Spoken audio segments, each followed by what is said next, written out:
And there's still so much demand, but just trying to get the land is a big challenge at the moment, which is good and bad. It helps restrict the market a little bit so we don't do what happened in COVID and it just becomes unsustainable for everyone. But at the same time, it just means you've got to hustle a lot more and work with clients, land agents, brokers like yourselves. Do you think you were predicting such immediate land shortage that the way we sort of ended up getting sort of that March, April this year?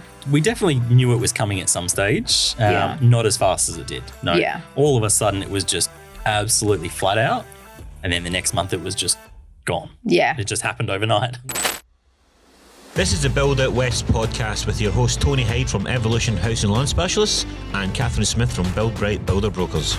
If you guys are looking to build in WA or simply curious to see what's going on in building, you guys are in the right place. We're here to give insight with professionals in the game, coming to give the inside scoop. Episodes are uploaded weekly, so don't worry, we don't skip a beat and you won't either. Like, share, subscribe, sit back, relax, and let's go. Hello and welcome to the Build Out West podcast with your host Tony Hyde. And Catherine Smith, good morning. Good morning. And I'm Matt at Lavida. It's Matt. So Matt at Lavida, the official name. We are really excited to have Matt on here from Lavida. If you know anything about WA, you know Lavida are doing some great things, really changing the way they've done it. But on this episode today, we're going to really go through about all the things to expect from a builder in 2024 and going on, all the trials and tribulations and all the stuff and where we're finding the hassles and stuff. Yep. But sorry? I was just going to say we're now July, so new financial year, new perspective on things, where we're going for, the new financial year. I think every builder's pretty much in that same time frame where everyone's sort of reflecting on the year that we've had and sort of where we're going moving forward for the second half. So we really just wanted you in to get a perspective on where you see the next, second half of the year, but also financial year coming through. Yeah, absolutely. And do you know this is our 30th episode? Oh, is it? Going live. 30 episodes we've done. I can't believe we've talked gibberish for 30 Bloody episodes. awesome. How good's that? So anyway, look, as always, we like to get to know our guests. We know you pretty well, but, for everyone listening, a little bit yourself, Matt, and take it away. The floor is yours. Thank For the you. next 20 minutes, we'll just chill. Right? Yes, I'm the general manager at Lavida. Been there since day one. Been in the industry for probably almost 20 years now. Started on site in construction, doing renovations. My old man was a builder, brother's a builder, granddad was a builder. Been in it for a long time now. Yep. And been with Lavida. We've been going 4 years now, 4 years strong. 4 years is that already? Jeez. Yeah. But huge. A lot of changes. Oh, a lot of changes. A lot of growth, I would say. Absolutely. Most of us had worked together before. So it's a really, really good team and just everyone's got one goal with the clients first. Clearly, fame. I think I was the first Lavida deal or the second. I was one of the very first off the bat with Brandon and Amber down in Lakeland. They were the first. Yeah. They were the first. There we go. Yeah. Claim to fame. Yeah. And they were lovely. That's exciting. They were absolutely the best clients. He's still a good friend of mine, Brandon, and I know the equity in that house. Oh, yeah. They would have got a steal. About 200k nearly they're at. Yeah. 200K. Yeah. Anyway, we move on. Number one. I can never be taken away from me. But So we love what we're doing. Yeah, definitely a great brand to work with. We certainly, me and Catherine both partner with using it. It's a great band. The social aspect, social media side of it and stuff like that. Maddie does a great job there. So shout out to Maddie. Yeah, I stay out of that area. Yeah. So, what are we seeing now? Like, what kind of things are you seeing with current capacity, pressures, all that sort of stuff? Yeah, it's been tough. I think the first 6 months of this year was just chaos almost, really, with land. It's a good way to just describe it. Yeah, absolutely. There was from, probably the end of last year till about February, March. Everyone was just snapping up whatever land they could. Since probably March, April, it's when it's all of a sudden gone the opposite way.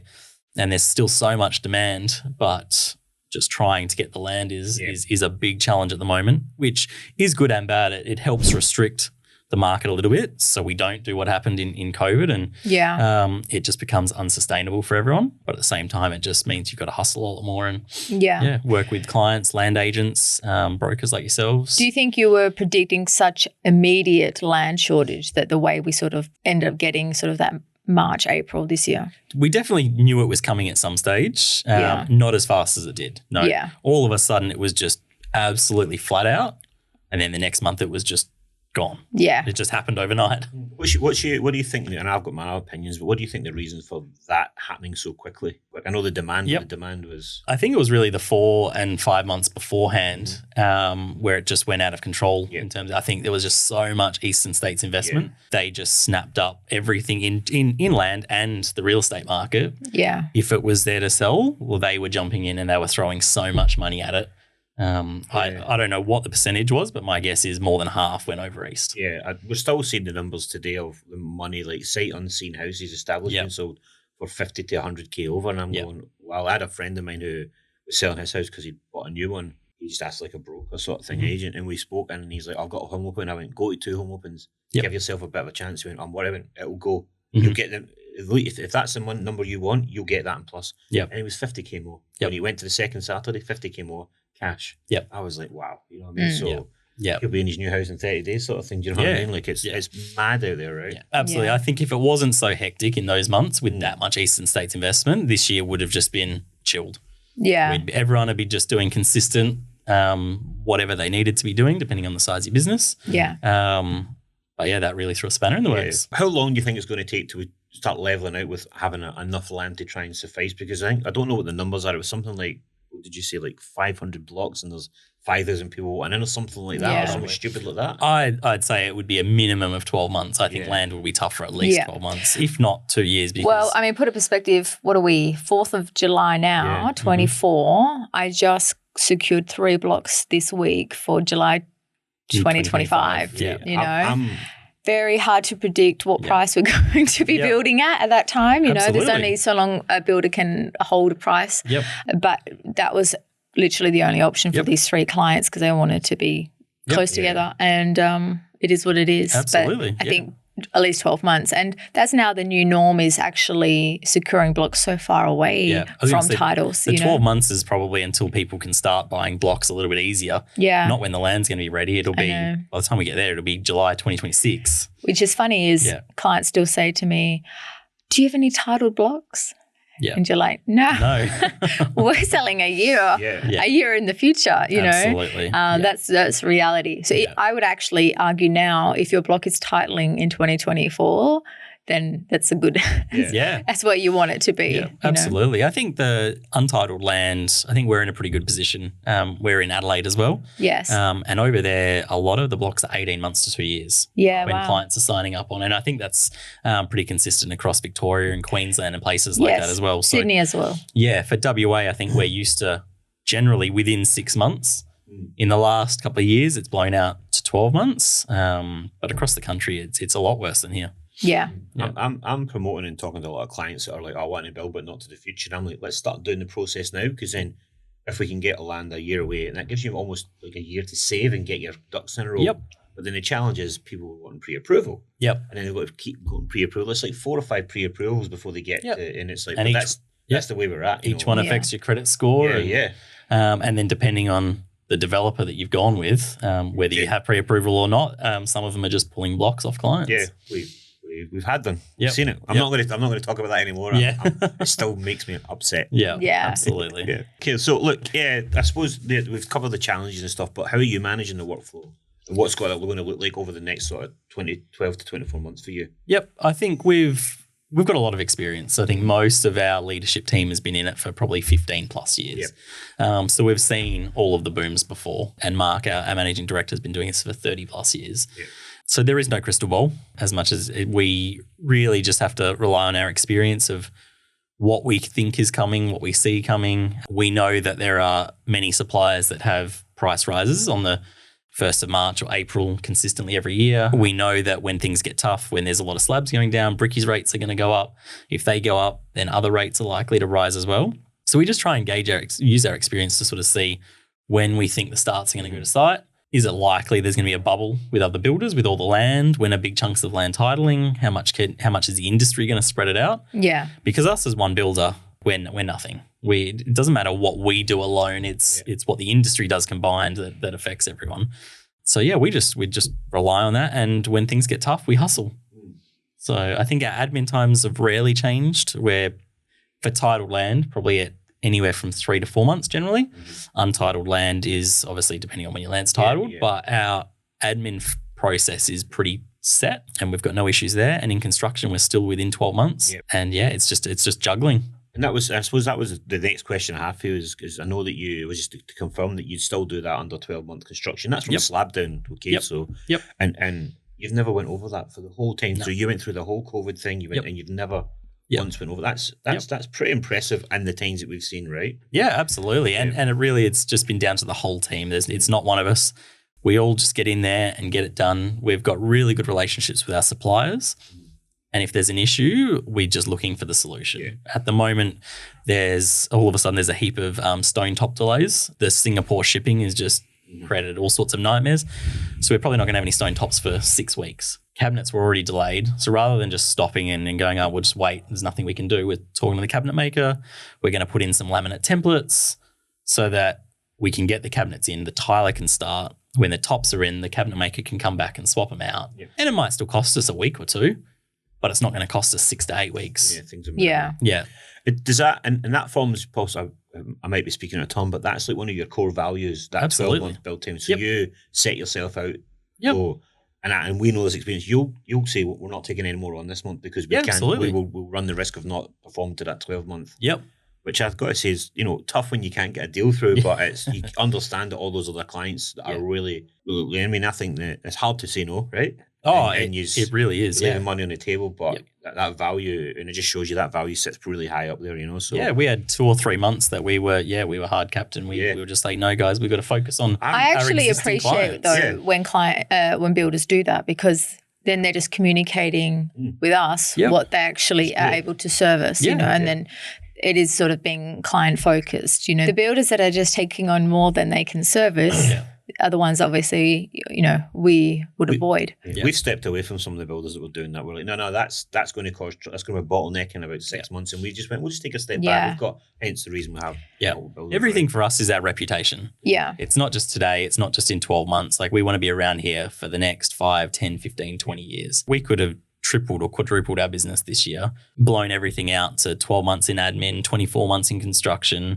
One, it's not very profitable. Like, it's a poor way to run your business. Yeah. And then once we're finished with that, no one's going to want to touch you. Yeah. So for us, it's focusing on our current clients. Yeah. And if we have to slow down where we are in the future, then so be it. Yeah, I just find it a very odd business model to take on 100 clients a month and then service 70. Yep. Do you know? Yeah, absolutely. I just don't get, that business model for everyone involved, Just a lot of wasting time, but also behind the scenes in admin and drafting and all the rest of it. I don't understand the point of it, I think a lot of the time it's just initial greed almost, and people going, what, we can do this, we can add another couple of $1 million to the bottom line. It's not about that. For us, we know where we need to be as a business, service what we can service. Yeah. We want to provide a good deal to our clients. And having Mr. Damasi running that way and staying and being really good at staying in your lane. Absolutely. You've not, no, we're not doing that. We're not doing that. This is what we do. If it doesn't suit, then find someone else. And it's, credit to you sticking that, because there's been so much temptation. Oh, absolutely.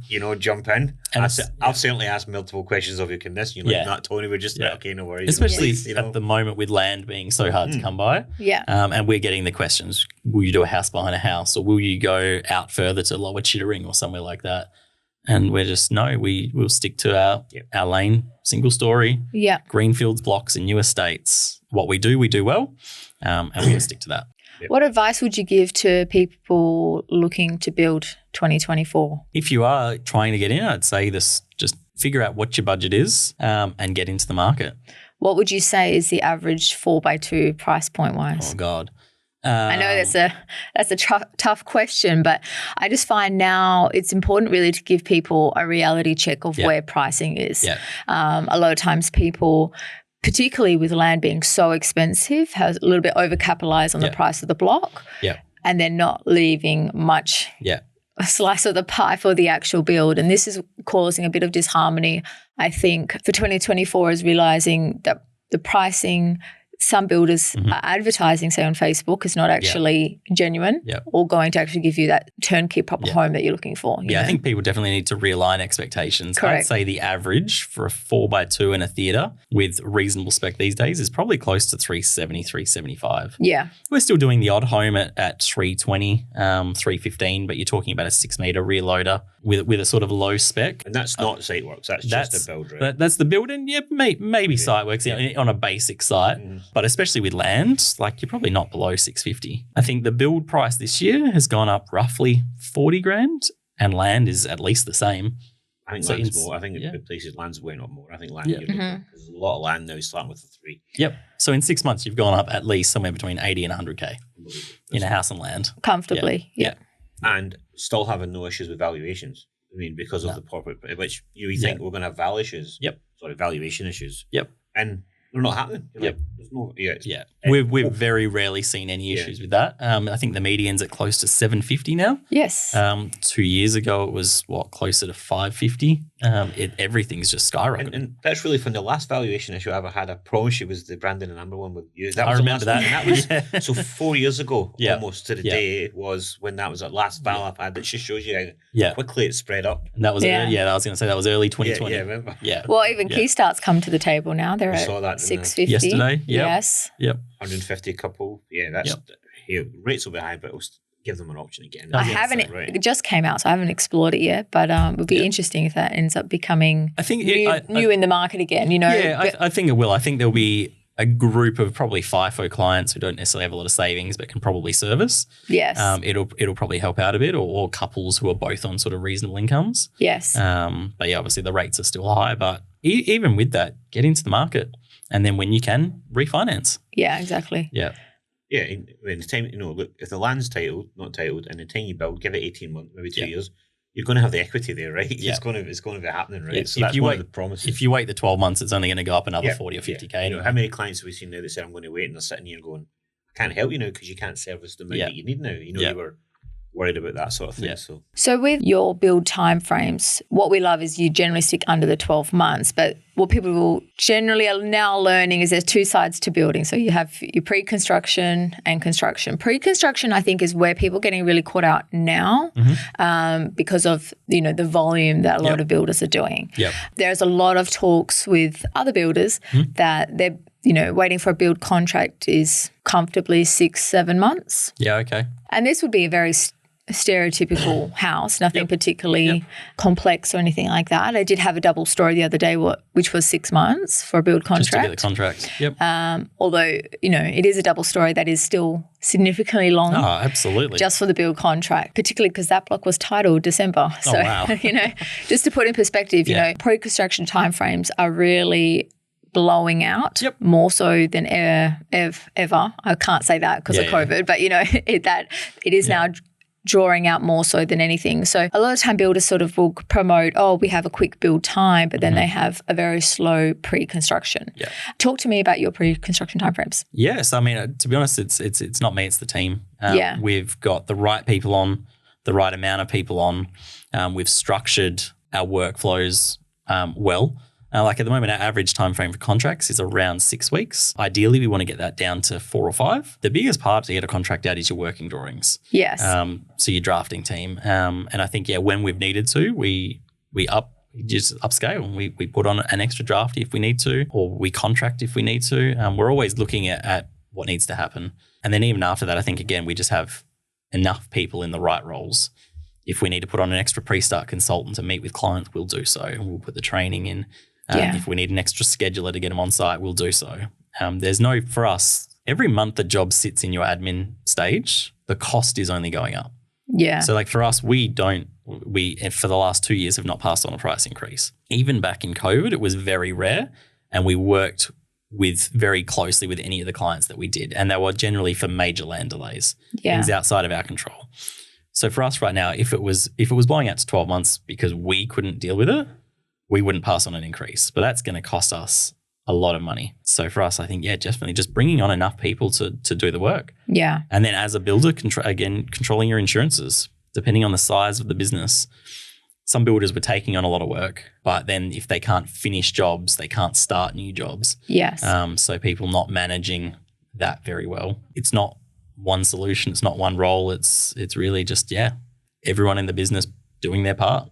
Yeah, okay, cool. It's been good, when you look at that construction time, I think, especially from Lavida when we work with them, the communication for us is pretty good, right? We know where we're at and stuff like that. So it's one of those, the builders, you're happy to kind of pass the client on and just go, let me know if you need any sort of help, which is really, really good, so that stands good. Yep. So we're middle of the year now, right? So 2024, what does 2025 look like beyond, 2024? What's your prediction? What's your I feel like half your jobs are already booked in for next year with all these title delays. It almost helps you for tracking, I feel like it helps for my tracking as well for cash flow because I already have so many jobs in the system for next year, it actually balances it out a bit. No, absolutely. I think things will stay in terms of the build price, or for us at least, I think things are going to sort of settle down. I fairly confidently would say I doubt we'll have a price increase for at least a few months. We can still see things changing in the market, but things that we've factored in over the last couple of months.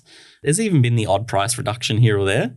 So I think things will be relatively stable, and then probably towards the end of this year, I'd say there'll be another increase, and maybe at the start of next year. Yeah.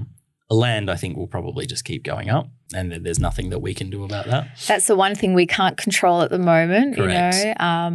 It's just first in, best dressed. Yeah. Yep. Or who looks the best on paper. Yep. The land will have to settle, or they'll price themselves out, even out the eastern state markets, and that's when they'll see, I think, when the investors stop coming over. And I think they're starting to slow down now. I was going to say, to be honest, I'd say over the last 2 months, they have pretty much stopped. A lot of the land developers won't give them the land, which isn't necessarily a bad thing because it gives the first homeowners or WA locals a chance to try and get back into the market now. They're definitely capping sort of a percentage of their land, Where's the biggest growth points north and south that you see land-wise? Like I know you work in your estates. Where do you see them being? Yanchep. Oh, it's going off. Yeah, Yanchep, even Two Rocks, and then even down Elcomos, that whole coastal corridor is just crazy. And then again in the south, Baldivis is still just crazy, and then the surrounding suburbs really. Yeah, no, there's nothing left in Baldivis. We're sort of going around it now. That Anchortel there and down to Lakelands, Meadow Springs. Yep. Medora Bay, all that. Yep. The sea all through there. I think so. We've got. Crazy. I reckon we've got 4 supervisors between Elcomos and Yanchep, which used to be one run. Yeah, okay. I think there's it's a fairly big run though, to be fair. And it is. It's probably, but even back in the day, you might have had 2 sort of going up and down, whereas now it's just there's so much focused in that area. And then in the south, right again in the deep south is where we've got another clump of supervisors. Yeah. Yeah. Well, you just wouldn't think it would cost you $550,000 to build in Yanchep. Yeah. But I mean, not even that now, it'd be even more. Yeah. Probably, to be honest. Yeah. Absolutely. It's crazy. We've done the house up in Yanchep. It was a while ago now, and I remember it was 4:30. Yep. And it had a front kind of living area and stuff. I remember like that. one. And I was I would second kitchen and all of that. I'd love to know what that's worth now. I really would. A lot. A lot. I know. I suppose what would be your one bit of advice for, let's say, first home buyers coming into the market? Yep. What's and they're about to start and they're not really worried about when they get in, but they're just looking to start. What's the one bit of advice you'd say? And you can't say build with Lavida because that's obvious, right? Absolutely. Aside from us, I would just do your research on the builder. Mm-hmm. Like, obviously, I think we're a really good business, but we're not alone. There are other really good builders out there as well. But do your research. Who's passing on constant price increases? Watch out for them. Whose times are blowing out to 12 months in admin and longer in construction, and watch out for them. There are, quite a few good businesses out there these days. And I think in the last few years, there's probably been a lot of small to medium-sized businesses pop up who are often doing really well. Yeah. They get just more client-focused. Yeah. I think there is a little bit of a trend of clients exploring medium-sized builders rather than the larger project builders, which I think is smart, particularly in this sort of environment, avoiding sort of those larger volume. Yep. Because what's interesting is you're actually all very much the same price anyway. There same be products, much difference there really isn't. And then you kind of go, you weigh, pros and cons. And generally speaking, a lot of people are leaning more towards the medium-sized builders. Yep. I understand people are not wanting those really small independent builders, but generally sort of that medium-sized group is sort of that nice comfort level that people are looking at. Yeah. Absolutely. Yeah. And when doing the research, look for decent sources. Don't jump on the Facebook groups and stuff, because sometimes they're just gripes. Yeah. Or if you read them, go and read the comments, because there's a lot of good tradies out there who will actually back the builder in this case. And, do you know what I mean? So just be careful where you get your sources from, because there's a lot of misinformation. Like with Shonkies, you read and you're like, 50% I'm with the builder, 50% I'm with the client, you know.